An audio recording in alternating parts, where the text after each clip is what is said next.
Hello दोस्तों, कैसे हैं आप सब। तो आप सबके रिक्वायरमेंट पर एसएससी जीडी की जो क्लासेस हैं वो हमारी आज से स्टार्ट होंगी। ठीक है, तो इसमें हमने सबसे पहले जो स्टार्टिंग की है वो प्रीवियस ईयर पेपर से इसकी स्टार्टिंग की है।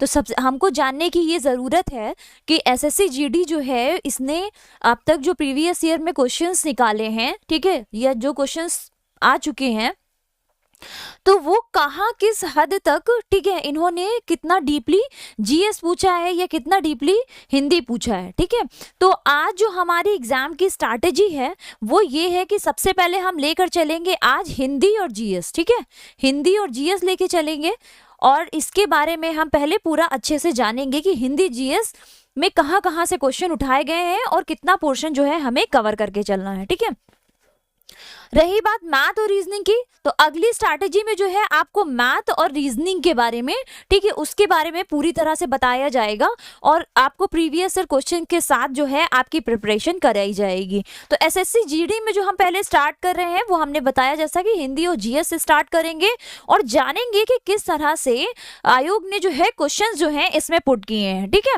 क्योंकि जब हमें उनके एग्जाम की स्ट्रैटेजी पता होगी, जब हमें ये पता होगा कि क्वेश्चन किस टाइप के आ रहे हैं, ठीक है, तभी हम अपनी जो आगे की प्रिपरेशन है वो कर पाएंगे। क्योंकि हमें जो प्रिपरेशन लेकर चलनी है वो बहुत ही ऑथेंटिक और बहुत ही सटीक जो है प्रिपरेशन करके चलना है। ठीक है, इलाहाबाद का जो जितने भी पेपर हुए थे उसमें जब हमने जो आपको नोट्स या जो भी पीडीएफ अवेलेबल कराई थी और जिस तरह से प्रीवियस ईयर पेपर आपके कंप्लीट कराए थे, आपको इतना बताने की मुझे ज़रूरत तो नहीं है। ठीक है, लेकिन फिर भी मैं ये कहना चाहूँगी कि आपके काफ़ी हद तक हेल्प हुई है। ठीक है, तो अब इसी पूरी प्रिपरेशन के साथ हम एसएससी जीडी में लग जाएंगे। चलिए शुरुआत करते हैं।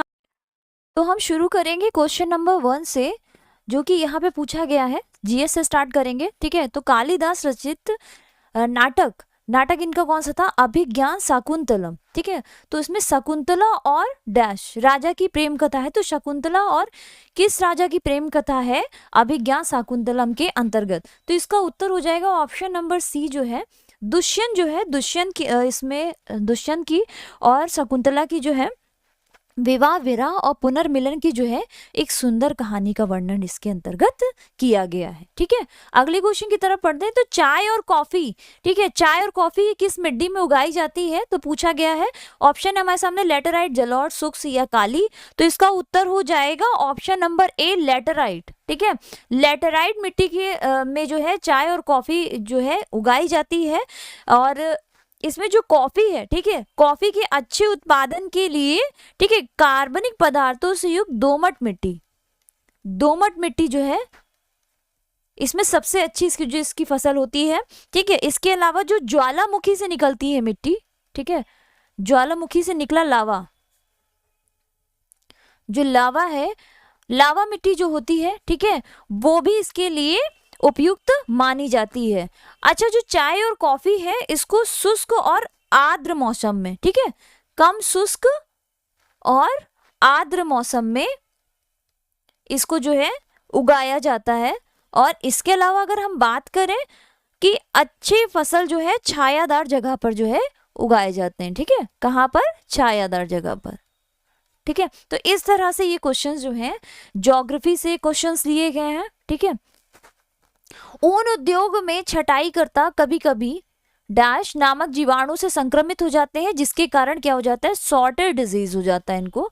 ठीक है, जो कि एक घातक रक्त रोग होता है। तो ये किसके कारण होता है? किस जीवाणु के कारण? एंथ्रेक्स, एडवेसियाला, ठीक है, एंस्टियोबैक्टर पॉस्चुरियंसन, ठीक है, या फिर मेलाटांगियस वोलेटस। तो इसका उत्तर क्या हो जाएगा? ऑप्शन नंबर ए, ये एंथ्रेक्स। एंथ्रेक्स जो है इसके कारण जो है जो ऊन उद्योग में जो छटाई करता है उनको कौन सा डिसीज हो जाता है? सॉर्टर डिजीज हो जाता है। ठीक है, ये हमारा कहाँ से क्वेश्चन आया? ये साइंस से क्वेश्चन पूछा गया।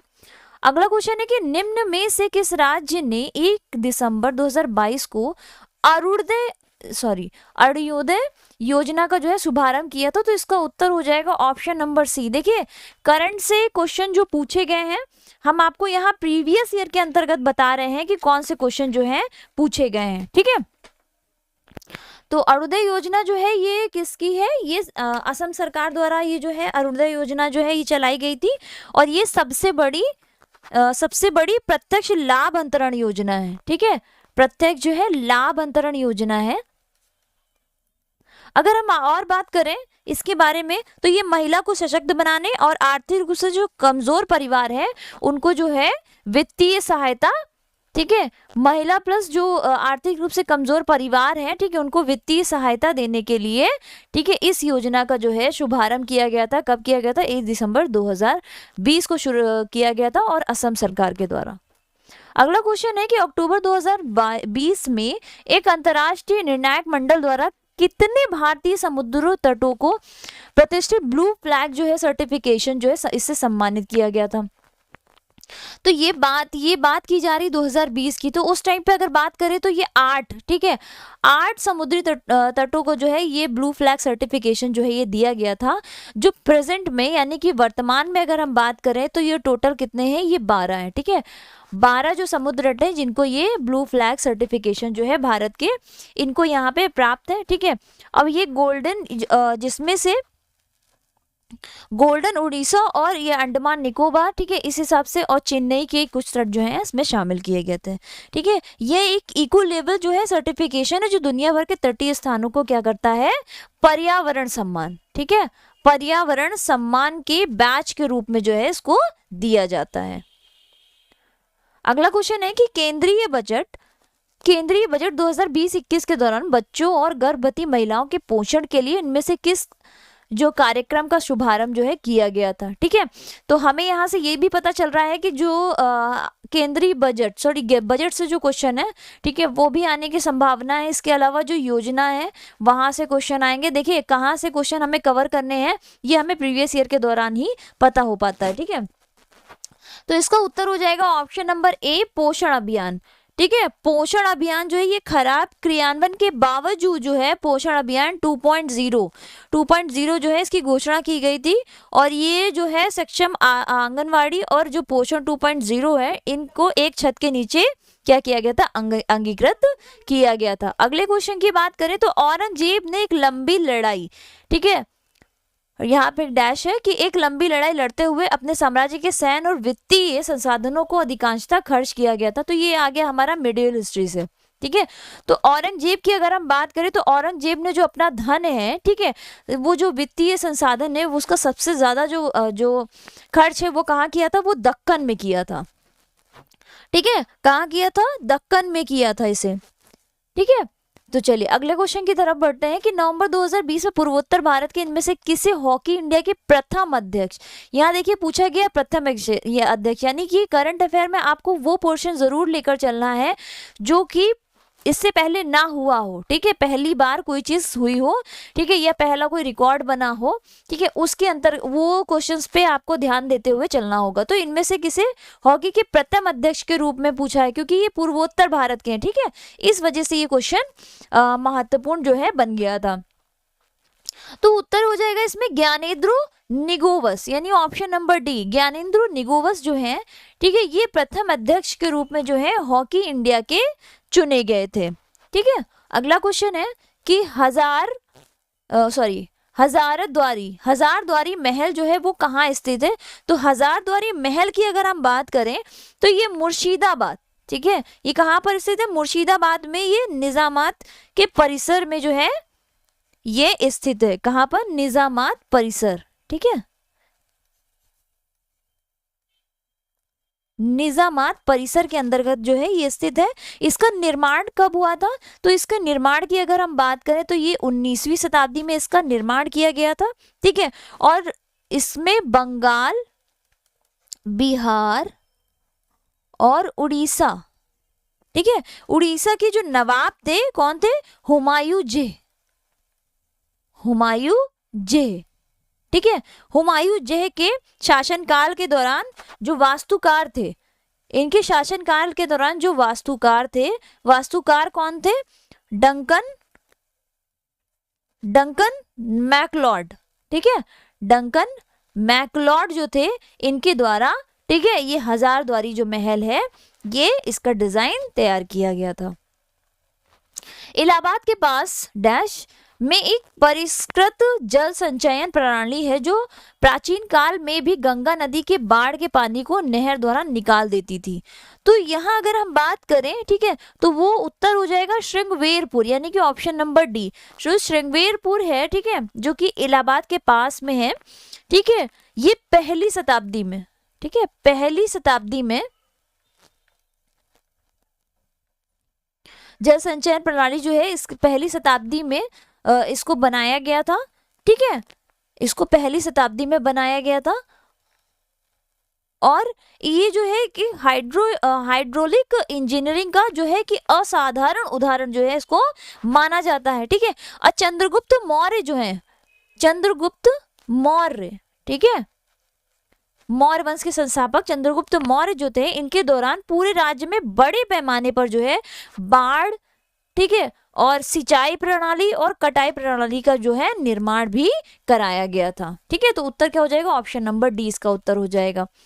भारत किस वर्ष फुटबॉल के महिला एशियाई कप की मेजबानी करेगा? देखिए ये पूछा गया था, हमारा पेपर जो हुआ था ये 2021 नवंबर में, और ये पूछा गया था, जिसका प्रेजेंट में जो उत्तर है ये ऑप्शन नंबर डी होगा, क्योंकि 2022 में जो है, ठीक है, महिला एशियाई कप जो है यहाँ पे संपन्न हुआ है, ठीक है, कहाँ पर, भारत में। भारत में हेमतेदुआ परियोजना की शुरुआत कहाँ की गई थी? ठीक है, तो हेमतेदुआ परियोजना की शुरुआत जो की गई थी वो 2009 में शुरू की गई थी, यानी ऑप्शन नंबर ए इसका उत्तर हो जाएगा। और जो प्रोजेक्ट स्नो लेपर्ड है, ठीक है, प्रोजेक्ट स्नो लेपर्ड, ठीक है, इसे 2009 में जो इसकी शुरुआत किया गया, और जहां जहां हिमतेंदुए पाए जाते हैं, ठीक है, इसे वहां वहां इस योजना को चलाया गया, ठीक। और भारत में कहाँ कहाँ पाए जाते हैं? तो भारत में अरुणाचल प्रदेश में, ठीक है, जम्मू कश्मीर में, इसके अलावा सिक्किम में, ठीक है, और इसके अलावा उत्तराखंड में और हिमाचल प्रदेश में, ठीक है, हिमाचल प्रदेश में जो है हेमतेंदुआ जो है पाया जाता है, और यहीं पे इन परियोजनाओं को चलाया गया। अच्छा, हेमतेंदुआ जो है वो आईयूसीएन के अंतर्गत एक असुरक्षित श्रेणी में आता है, ठीक है। भारत में इसे 2017 में संकटग्रस्त से हटाकर, ठीक है, संकटग्रस्त से हटाकर कमजोर की श्रेणी में डाल दिया गया था। खिलजी और तुगलक शासकों ने सैन्य कमांडरों को क्षेत्रों का गवर्नर नियुक्त किया गया। इन क्षेत्रों को किस नाम से जाना जाता था? तो इन क्षेत्रों को जो है इक्ता नाम से जाना जाता था, ठीक है, ऑप्शन नंबर 20 का उत्तर हो जाएगा। तो जो खिलजी और तुगलक है, ठीक है, खिलजी और तुगलक है, इन्होंने क्या करा था, सैन्य कमांडरों को अलग अलग, इन्होंने क्या करा था कि अलग अलग, ठीक है, अलग अलग आकार के क्षेत्रों के गवर्नर के रूप में जो है नियुक्त किया गया था, और इन भूमियों को क्या कहा था, इन भूमियों को इक्ता कहा जाता था, ठीक है। और इनमें जो होता था कि इसमें जो धारक को इक्तदार, जो धारक होता था उसको इक्तदार कहा जाता था, इक्तदार, ठीक है, और या फिर क्या कहा जाता था, इक्तदार के अलावा मुक्ति, ठीक है, इक्तदार या फिर मुक्ति कहा जाता था, ठीक है। मुक्तियों का जो कर्तव्य क्या था कि सैन्य अभियानों का नेतृत्व करना, ठीक है, और अपनी इक्ता में कानून व्यवस्था बनाए रखना, ये इनका क्या होता था, कर्तव्य होता था। अगले क्वेश्चन की बात करें तो निम्नलिखित में से कौन सा राज्य यमुना नदी के जल ग्रहण के क्षेत्र के अंतर्गत नहीं आता है? तो उत्तर है हमारा पंजाब, ठीक है, ऑप्शन नंबर डी इसका उत्तर हो जाएगा। तो जो यमुना है, यमुना कहाँ से निकली है? ये पश्चिमी हिमालय से निकली है, ठीक है, पश्चिमी हिमालय से निकलकर ये कहाँ कहाँ जाती है? हिमाचल प्रदेश, उत्तराखंड, उत्तर प्रदेश, ठीक है, इसके अलावा हरियाणा, ठीक है, हरियाणा और राजस्थान की सीमा, ठीक है, राजस्थान की सीमा के सहारे लगभग 95 मील का सफर जो है करने के बाद ये कहाँ पर जाती है? ये करने के बाद ये उत्तरी सहारनपुर, ठीक है, जो कि यूपी में है, उत्तरी सहारनपुर के मैदानों जो मैदानी इलाका है वहां पे पहुंचती है, ठीक है। फिर वहां से कहाँ जाती है? फिर वहां से ये दिल्ली, ठीक है, दिल्ली, ठीक है, फिर आगरा में होती हुई, आगरा से फिर ये होती हुई फिर कहाँ जाएगी, ये जाती है प्रयागराज, प्रयागराज में गंगा नदी में मिल जाती है। ठीक है, प्रयागराज में जब जाती है जहाँ पे गंगा के साथ इसका मिलन हो जाता है। ठीक है, जहाँ पे क्या कहा जाता है, इसे संगम नाम दिया जाता है, गंगा यमुना सरस्वती के मिलन को। ठीक है, अगला क्वेश्चन है कि भारत के आर्थिक सर्वेक्षण 2020-21 के दौरान किस राज्य के वन आच्छादित क्षेत्र में वृद्धि जो है वो नहीं हुई है? तो इसका उत्तर क्या हो जाएगा, इसका उत्तर हो जाएगा ऑप्शन नंबर सी। ठीक है, अरुणाचल प्रदेश। अगला है कि 1 नवंबर 2020 से सब्जियों के आधार मूल्य, ठीक है, निर्धारित करने वाला देश का पहला राज्य कौन सा है? तो पहला राज्य, देखिए यहाँ पे मैंने बोला था ना कि कुछ ऐसा हो जो कि पहली बार हुआ हो। ठीक है, तो उस पर आपको ध्यान देना इस करंट अफेयर में भी बहुत जरूरी होगा। ठीक है, तो ये केरल जो है, केरल ने जो है, केरल देश का पहला ऐसा राज्य है जिसने सब्जियों का न्यूनतम मूल्य तय किया है। ठीक है, अगले क्वेश्चन की तरफ बढ़ेंगे तो भारत के राष्ट्रीय ध्वज के सफेद भाग के केंद्र में एक गहरे नीले रंग का जो क्या होता है, अशोक चक्र होता है। ठीक है, अशोक चक्र है, इस चक्र में कितनी तीलियां हैं? तो भाई ये तो कॉमन और बेसिक क्वेश्चन है कि अशोक चक्र में कितनी तीलियां हैं, 24 तीलियां हैं। ठीक है, जो भारत का जो राष्ट्रीय ध्वज है, ठीक है, यहाँ पर इसमें क्या होता है, ये 2/3 के उसमें होता है। ठीक है, इसमें यहाँ पे ऊपर जो है, यहाँ पे नारंगी रंग होता है जो कि त्याग का प्रतीक, बीच में जो होता है सफेद होता है। ठीक है, शांति का प्रतीक, और नीचे क्या होता है, हरा रंग होता है जो कि उत्साह का प्रतीक होता है। और यहीं पर ही क्या होता है, बीच में अशोक चक्र बना होता है जिसमें कितनी तीलियां होती हैं, जिसमें 24 तीलियां जो है होती हैं। ठीक है, अगला क्वेश्चन है कि कृष्णदेव राय जिन्होंने 1509 से 1529 तक विजयनगर पर जो है शासन किया था, वो किस राजवंश से संबंधित है? तो ये भाई तुलुव राजवंश से संबंधित है। ठीक है, ऑप्शन नंबर ए इसका उत्तर हो जाएगा। तो जो विजयनगर साम्राज्य है, विजयनगर साम्राज्य में जो तीसरा, ठीक है, तीसरा राज्य था, ठीक है, तीसरा राज्य जो कि तुलुव राज्य था। ठीक है, तुलुव राजवंश उससे संबंधित थे कृष्णदेव राय। और विजयनगर साम्राज्य में, इसमें तुलुव राजवंश में जो 5 सम्राट हुए थे, ठीक है, तो 5 सम्राटों में ये सबसे शक्तिशाली जो थे कौन थे? कृष्णदेव राय जो थे वो सबसे शक्तिशाली थे। ठीक है, अगले क्वेश्चन की बात करें तो भारतीय संविधान के अनुच्छेद 368 ये किससे संबंधित है? तो ये संवैधानिक संशोधन से संबंधित है। ठीक है, 368 जो है ये किससे संबंधित है? ये संवैधानिक संशोधन से संबंधित है। तो भारतीय संविधान का जो संशोधन, भारत के संविधान में परिवर्तन करने की क्या है, एक प्रक्रिया है। ठीक है, और ये जो संसद है, इस तरह के जो परिवर्तन है वो कौन करती है? वो भारत की संसद करती है। ठीक है, और अनुच्छेद 368 के अंतर्गत भारतीय संविधान संशोधन का जो है विवरण दिया गया है, जो कि भाग किसके अंतर्गत? भाग 20 के अंतर्गत आएगा। ठीक है, भारतीय संविधान के किस अनुच्छेद में मौलिक कर्तव्य से संबंधित प्रावधान दिए गए? तो मौलिक कर्तव्य की बात करें तो 21A में जो है मौलिक कर्तव्य से संबंधित जो है ये प्रावधान दिए गए हैं, जो कि किस में आता है? जो कि भाग 4 के अंतर्गत, 4A के अंतर्गत मौलिक कर्तव्यों का विवरण दिया गया, जिसमें कितने मौलिक कर्तव्य हैं? 11 मौलिक कर्तव्य हैं। ठीक है, और मौलिक कर्तव्यों को कहाँ से लिया गया? तो USSR, ठीक है, USSR से मौलिक कर्तव्य की जो व्याख्या है इसको लिया गया। अच्छा, 21A के अंतर्गत क्या है? 21A के अंतर्गत 6 से 14 साल के बच्चों को जो है शिक्षा, ठीक है, शिक्षा से संबंधित इसमें प्रावधान है।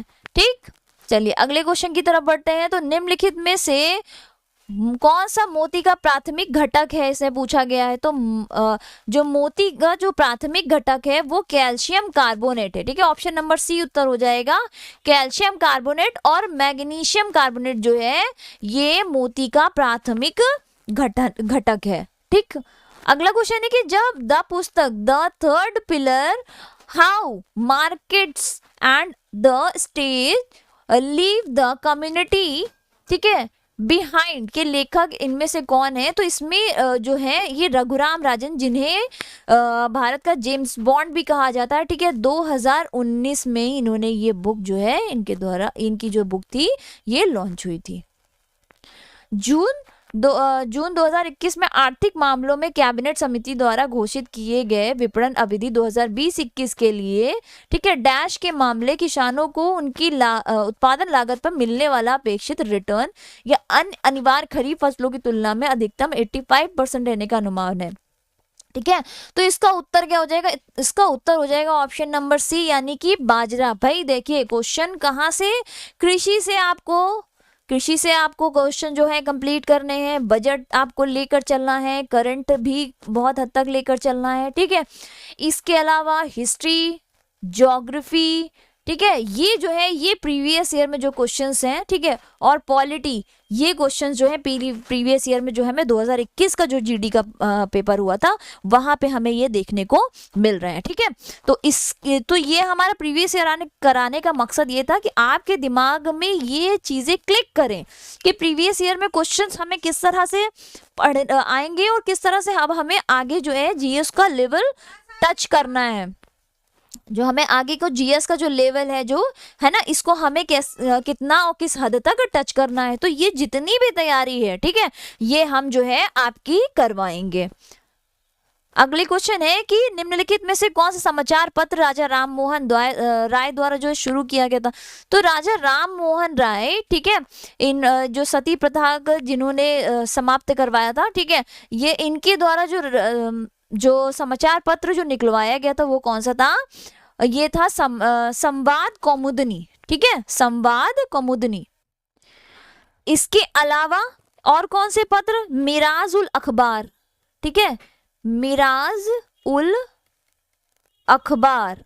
ठीक है, इसके अलावा बंगदूत, ये किसकी पत्रिकाएं किनके द्वारा निकलवाई गई? राजा राम मोहन राय द्वारा जो है इनको निकलवाया गया था। ठीक है, अगले क्वेश्चन की तरफ बढ़ते हैं। तो हेप्टोथलिट स्वप्ना वर्मन, ये किस राज्य की मूल निवासी है? तो ये जो है ये पश्चिम बंगाल की मूल निवासी है। ठीक है, अब हम आ जाते हैं हिंदी में। तो अब हम शुरू करेंगे हिंदी। ठीक है, तो हिंदी से फिर हिंदी में भी हम जानेंगे, तो हमें नंबर कहाँ से उठाने हैं? हिंदी से ही तो उठाएंगे ना। हिंदी अगर हमारी अच्छे से रेडी होगी, ठीक है, तो हम काफी हद तक पोर्शन जो है अपना कंप्लीट कर सकते हैं। हिंदी, रीजनिंग, मैथ जो ये होते हैं ये स्कोरिंग वाले हमारे सब्जेक्ट होते हैं। ठीक है, और जीएस तो आपको पता ही कि अथाह है, लेकिन फिर भी हम एक एरिया कवर जरूर करके चलेंगे। जीएस का ऐसा एरिया कवर आपकी तैयारी करवाएंगे, ठीक है, जहां से आपको ज्यादा से ज्यादा जो है मदद मिल सके। ठीक है, और जो ये आपको जो सुविधा दी जाएगी ये फ्री होगी। ठीक है, और आपको फ्री क्लासेस जो है चलाई जाएंगी। तो यहाँ पे पूछा गया है विलोम शब्द, तो दिए गए शब्द का विलोम हमें, तो उर्वरा का हमें विलोम बताना है। तो उर्वरा का विलोम क्या हो जाएगा? क्षुद्र हो नहीं सकता, मोक्ष हो नहीं सकता, संपन्न हो नहीं सकता। ठीक है, तो ऑप्शन नंबर बी जो है इसका उत्तर हो जाएगा। ठीक है, अगले क्वेश्चन की तरफ बढ़े तो इसमें पूछा समानार्थी। तो समानार्थी शब्द का चयन करना, तो अटवी, अटवी का समानार्थी क्या होगा? तो अटवी का समानार्थी जो है वो जंगल होगा। ठीक है, जंगल को अटवी भी कहा जाता है। ठीक है, सुर का पर्यायवाची क्या होगा? तो सुर। ठीक है, सुर का पर्यायवाची क्या हो जाएगा? देखिए क्वेश्चन था अटवी का। ठीक है, तो अटवी में हमने बताया कि जंगल होगा। इसके अलावा और कौन से समानार्थी हो सकते हैं? चलिए इसके बारे थोड़ा सा और ये भी जान लेते हैं। तो कानन, वन, ठीक है, कांतार, अरण्य, ये क्या है? ये सब अटवी के समानार्थी हैं। सुर का पर्यायवाची हमने पूछा है, तो सुर का पर्यायवाची क्या हो जाएगा? तो सुर का पर्यायवाची देवता हो जाता है। अगर इसके आगे असुर लग जाए तो वो किसका हो जाएगा? वो राक्षस का हो जाएगा, है ना।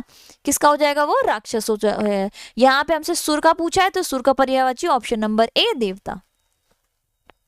दिए गए वाक्य में हमें क्या याद करना है? हमें यहाँ पे दिखाना है कि किसमें गलती है। ठीक है, तो बुरे से बुरा आदमी ये कहता है कि कोई त्रुटि नहीं है। अब हमें बताना है कि इसमें कोई त्रुटि नहीं है या फिर किसी में है। ठीक है, तो बुरा आदमी ये कहता है, बुरे से बुरा आदमी नहीं, बुरा आदमी। ठीक है, यहाँ पे जो ये अनुचित प्रयोग किया गया है, तो ऑप्शन नंबर ए में जो है हमारा जो है त्रुटि हो जाएगी। ठीक है, तो बुरा आदमी यह कहता है, तो पहला हमारा उत्तर हो जाएगा।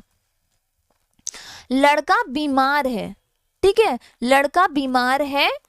ठीक है, यहाँ पे डैश दिया हुआ है, पढ़ने नहीं आया है, ठीक है। तो क्या हो जाएगा इसका उत्तर, लड़का बीमार है, तो लड़का बीमार है इसलिए वह पढ़ने नहीं आया है, ठीक है। ऑप्शन नंबर बी जो है इसमें फिल इन द ब्लैंक्स में भरा जाएगा।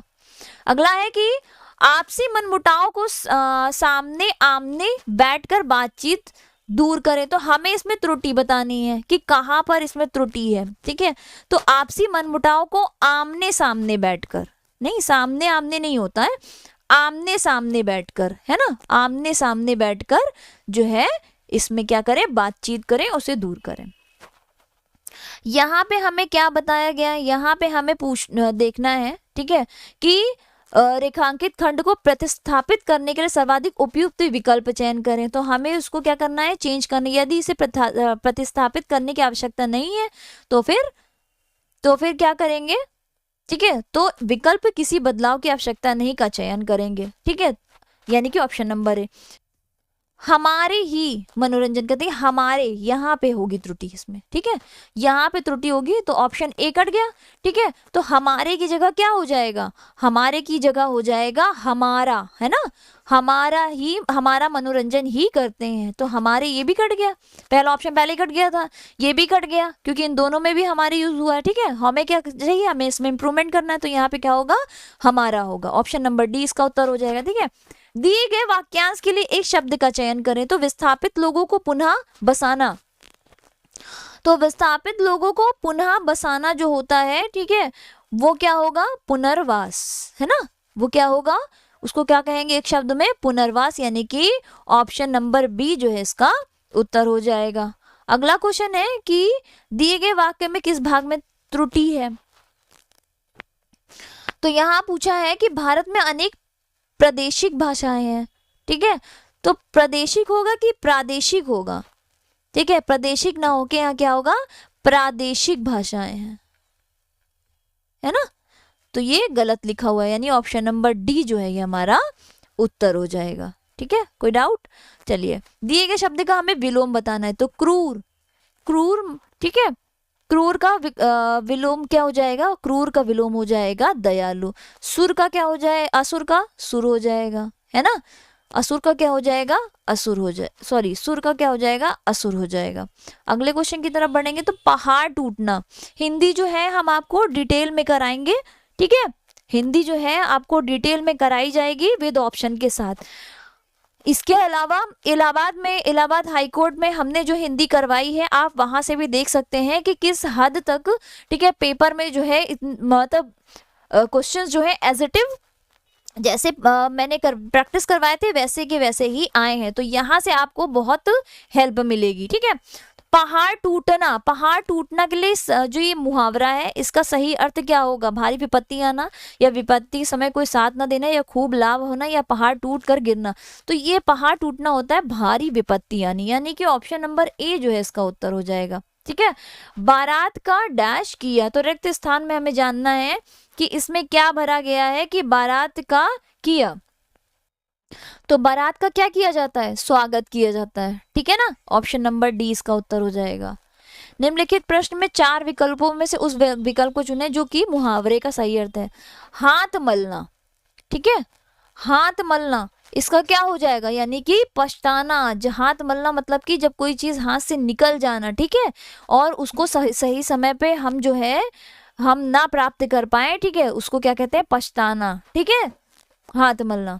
कई रेलवे के कर्मचारियों की गिरफ्तारी हुई, इसमें हमें क्या करना है, बदलाव करना है और देखना है कि कोई बदलाव है कि नहीं है। तो रेलवे की, इन्होंने पूछा है कि कई रेलवे के कर्मचारियों की गिरफ्तारी हुई, तो कई रेलवे की नहीं होगा, ठीक है, यहाँ पर जो है ये त्रुटि है, तो ऑप्शन नंबर बी कट जाएगा, ठीक है, कईयों रेलवे की, ये भी कट जाएगा, ठीक है, कई रेलवे पहले ही मैंने काट दिया था। यहाँ क्या होगा, रेलवे के कई कर्मचारी, है ना, तो रेलवे के कई कर्मचारियों की क्या हुई, गिरफ्तारी हुई, यानी कि ऑप्शन नंबर सी उत्तर हो जाएगा। अगला है गले का हार होना, मुहावरे का अर्थ होता है, गले का हार होना मतलब क्या हो जाएगा कि बहुत प्यारा होना, ऑप्शन नंबर सी इसका उत्तर हो जाएगा। अशुद्ध बर्तनी वाला शब्द जो है वो हमें चयन करना है, तो इसमें किसमें अशुद्ध बर्तनी है हमें ये बताना है, ठीक है। महाराजा जो है सही है, कौतूहल सही है, दयालु सही है, कनिष्ठ जो है ये ऐसा नहीं, ठीक है, कनिष्ठ होता है, ठीक है, क्या होता है, कनिष्ठ होता है, यानी कि ऑप्शन नंबर डी जो है ये हमारा उत्तर हो जाएगा, ठीक है। अगला क्वेश्चन है, सही बर्तनी वाले शब्द का जो चयन करना है, तो इसमें सुषुप्ना किसमें सही होगा, तो इसमें सही जो है ये हो जाएगा, ठीक है, ऑप्शन नंबर बी इसका उत्तर हो जाएगा। अब यहाँ पे क्या पूछा है कि हमें देखना है इसमें कहाँ बदलाव होगा। सुधा भूख में बेचैन है, ठीक है, सुधा भूख में बेचैन है, तो भूख में होता है या भूख से बेचैन होते हैं, ठीक है, तो भूख से बेचैन होगा, तो उत्तर क्या होगा, ऑप्शन नंबर बी हो जाएगा, ठीक है, ये उत्तर हो जाएगा। अगला क्वेश्चन, दिए गए वाक्यांश के लिए एक शब्द का चयन करें, तो असाधारण मेधा बुद्धि वाला, असाधारण मेधा बुद्धि वाला, ठीक है, तो असाधारण मेधावी होगा, ठीक है, या मेधावी होगा, असाधारण मेधावी, ठीक है, एक शब्द असाधारण मेधावी बुद्धि वाले के लिए क्या एक शब्द होगा, ऑप्शन नंबर डी जो है मेधावी इसका उत्तर होगा, ठीक है। अगला क्वेश्चन है कि यहाँ पे क्या करना है, रिक्त स्थान की पूर्ति करना है, सर्वाधिक उपयुक्त जो शब्द हो, तो नाटक डैश पर खेला जाता है, तो नाटक कहाँ पर खेला जाता है, नाटक, तो नाटक कहाँ पर खेला जाता है, रंगमंच पर खेला जाता है, यानी ऑप्शन नंबर सी उत्तर होगा। अब यहाँ पे क्या करना है, यहाँ पे हमको एक पूरा पैराग्राफ दिया है, ठीक है, इसमें यहाँ पे 5 रिक्त स्थान दिए हैं और हमें देखना है कि इसमें कौन सा उपयुक्त शब्द जो है भरा जा सकता है, ठीक है। तो चलिए शुरू करते हैं क्वेश्चन नंबर 1 से कि सकारात्मक सोच व्यक्ति को, ठीक है, सकारात्मक सोच जो है ये व्यक्ति को, अब हम ऑप्शन पे आ जाते हैं, तो ऑप्शन में देखें, सकारात्मक सोच व्यक्ति को सफलता कहाँ पे ले जाती, सफलता, ठीक है, सफलता, ऑप्शन नंबर सी इसका उत्तर होगा, ठीक है। पैराग्राफ में आ जाते हैं, को सफलता की ओर ले जाती है, कहा भी जाता है कि मन के हारे हार है और मन के जीते जीत, है ना, मन के जीते जीत, तो देखें ऑप्शन नंबर में है, ठीक है, ऑप्शन नंबर सी जो है इसका उत्तर हो जाएगा, ठीक है। अब क्या पूछा है कि मन के जीवन के एक संघर्ष है और इसका हमें, जीवन एक संघर्ष है और इसका हमें, ठीक है, चलिए देखते हैं क्या होगा, इसका हमें क्या करना चाहिए, हमें निडर, है ना, हमें निडर होकर सामना करना चाहिए, है ना। अगर हम देखें यहाँ पर तो भयभीत होकर नहीं होगा, बेपरवाह होकर नहीं, लापरवाह होकर नहीं, तो निडर होकर हमें क्या करना चाहिए, इसका सामना करना चाहिए। सकारात्मक सोच से ऊर्जा प्राप्त होती है और हमारा यानी कि ऑप्शन नंबर 4 में देख लेंगे आत्मविश्वास, ठीक है, ऑप्शन नंबर सी इसका उत्तर होगा, ठीक है। आत्मविश्वास जो है हमारा आत्मविश्वास है, ठीक है, और निराशा हमें कमजोर बनाती है, जबकि आशा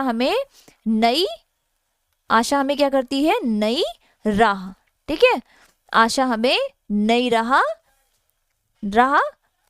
पर बढ़ना सिखाती है ना।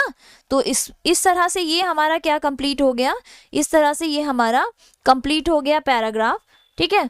और आपने ये देख लिया कि यहाँ पे क्या क्या किस तरह से क्वेश्चन जो है ये पूछे गए थे, ठीक है।